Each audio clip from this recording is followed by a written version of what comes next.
জানে কি হাকি না? জানে না। আপনার ফিউচার আপনার কাছে। আপনি যদি ডক্টর হতে চান ডক্টরের পরামর্শ নেবেন। যদি কৃষকের কাছে গিয়ে বলেন আমি ডক্টর হতে চাই, বলতে পারবে? বলতে পারবে না। Same process. আপনি এই বিজনেসটা যখন বাড়িতে করবেন, যদি সঠিক যদি বুঝাতে না পারেন, আপনার সঙ্গে কেউ যুক্ত হবে না। বুঝতে পারছেন? জীবনে একটা কথা ভাববেন। আমি একটা ছোট এক্সাম্পল দিয়ে বোঝাই। ধরেন 10,000 ফর্ম ছেড়েছে, 10 লাখ পরীক্ষা দিচ্ছে, দিচ্ছে না?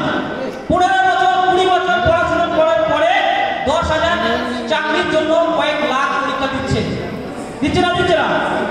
আর 10 লাখ পরীক্ষা যদি দেয়, মাত্র 10,000 মানুষ চাকরি পাচ্ছে, আর 9,90,000 মানুষ ফেল করা হচ্ছে না?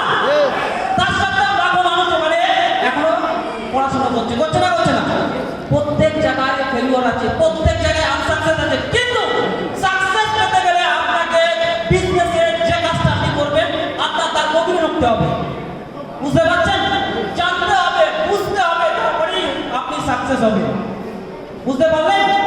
তো বেশি কথা বলবো না, কারণ অনেক কিছু আপনাদের দেওয়ার আছে, অনেক কিছু জানা আছে, যেগুলো আপনাদের সামনে স্যার বলবেন।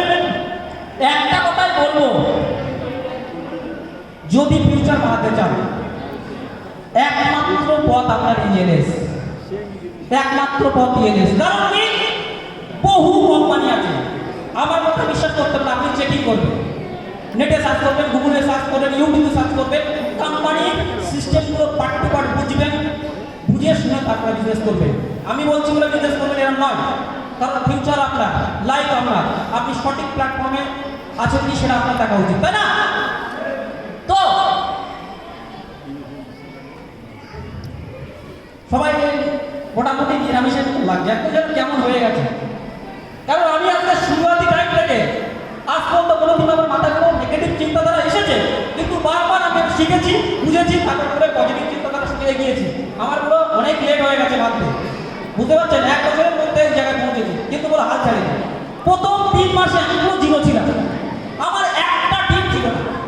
তার সত্ত্বেও আমি লাগাতার চেষ্টা করেছি, আপনাদের কথা শুনেছি, আজকে আমরা এখানে খাওয়া হয়েছে। আপনারা পারবেন তো? আপনার মধ্যে জুলুম আছে তো? পাবেন তো? তো অবশ্যই আপনারা পারবেন। বেশি কিছু বলবো না, তো রীতি স্যারকে দিয়ে দেবো।